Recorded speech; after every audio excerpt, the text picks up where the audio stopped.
L'artiste, portrait de Marcellin Desboutins de Manet. Depuis 1868, Manet est enfin accepté au salon. Mais les jurés doivent penser qu'ils ont été trop indulgents envers le peintre, car, en cette année 1876, 2 de ses tableaux sont refusés.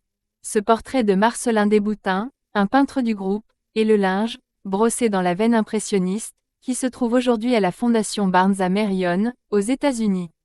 Un article de l'époque relate toute la féroce hostilité des membres du jury envers Manet. L'un des membres du jury s'est écrié, quand on a passé à l'examen des tableaux de Manet, « Il n'en faut plus. Nous avons donné 10 ans à Monsieur Manet pour s'amender, il ne s'amende pas, il s'enfonce au contraire. Refusez. Refusons-le.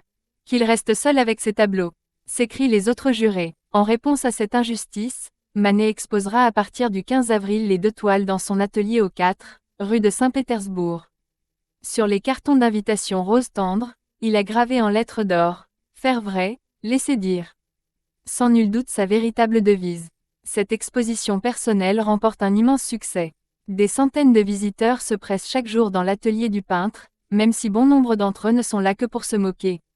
Quant aux critiques, elles ne sont pas toutes négatives, loin de là, car Manet fait réellement bonne impression. « Quoi » s'écrie l'un.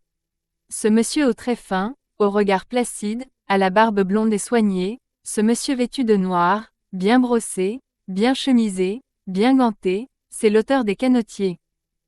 C'est au célèbre café Gerbois, Grand rue des Batignolles, aujourd'hui avenue Clichy, où se réunissaient de nombreux impressionnistes, que Manet avait rencontré Marcellin Desboutins.